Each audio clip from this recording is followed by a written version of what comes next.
Have you ever met a retiree that literally can't do anything? Everything's a cost, always coupon clipping, just trying their best to get by? Have you ever met a retiree that's living the life they want? They're on the beach, they're always going on vacation, they're having so much fun, doing lots of different things. Why is it that one is struggling so much and another one is living this great life? What could be possibly happening? Well, see this chart? This chart shows two people with the same rate of return on their investments, but one is not living the life they want and the other one is. Well, it's called sequence of return risk. Because you see, math and money are two totally different things. The stock market and investments don't just go up every year. They do go up every year, but it's usually choppy and things are moving around. So it's not always a smooth ride. So when you are accumulating wealth and you're building wealth, you may feel it, but you don't need to actually put that money to work at that time to actually live on it. So it's very different when you have money going up over time when you're in your working years and you're saving. Well, when you retire, you're actually pulling money out of a given portfolio to live on.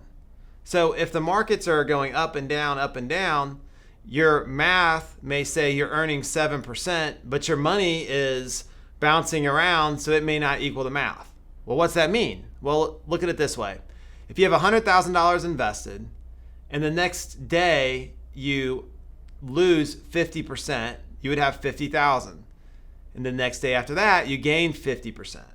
Well, 50% down, 50% up, math would say that you're down 0, but the money actually, 50% of 50,000 is really only 75,000. So you actually lost the money part, 25% of your money. So math and money are two totally different things.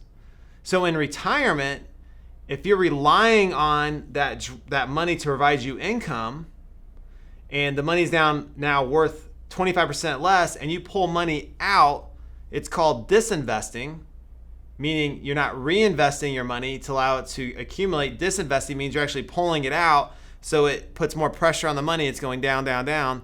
And if you do that at the wrong period of time in your retirement, you can run out of money very quickly, as you saw in the last chart. Well, how do we alleviate this? Well, it's simple, but yet hard in the fact that you have to actually do this strategy and just be cognizant of it, but it is simple. The first thing is have assets that are uncorrelated to the market. So when stocks go down, bonds typically go back up. You can have other assets that are not directly correlated. Life insurance policies are completely uncorrelated. They are static and fixed. They never drop.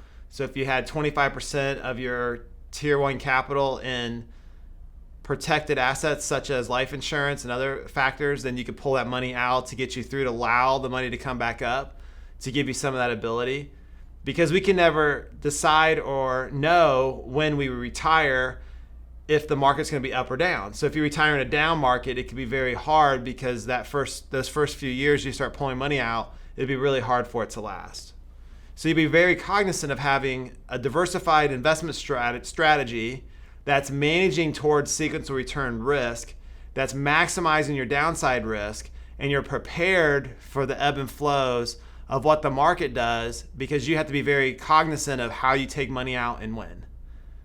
It's the same thing as when you are building wealth. We want to make sure that you're growing over time, so you're building through and you're not taking huge losses along the way, because it takes so much energy to catch back up.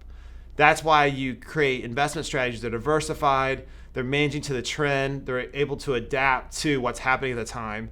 You have assets that are uncorrelated to the market, so that way you can win the game over the long haul. And then what I found is once you understand how to minimize your downside, maximize your gain, then you have more sense of security to now invest more freely. So instead of saving, we want you saving to invest, so that way that compound interest curve happens so you can reach your full financial potential. That's what we really want for you.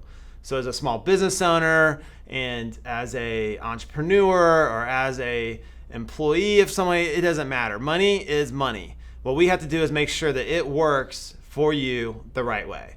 So I hope this was helpful. So I don't want you to be the coupon clipper. I do like you clipping coupons because it saves you some money, but I want you doing it because you want to, not because you have to. And we want you to live the life you want, whatever that may be for you, and reach your full financial potential. And that's how you hack your future. Have an investment philosophy, have an investment policy statement, understand sequence return risk, understand how to mitigate against it, have assets that are uncorrelated to the market, and be strategic and always grow. That's it for today, and we'll talk soon. Have a great day. Scott.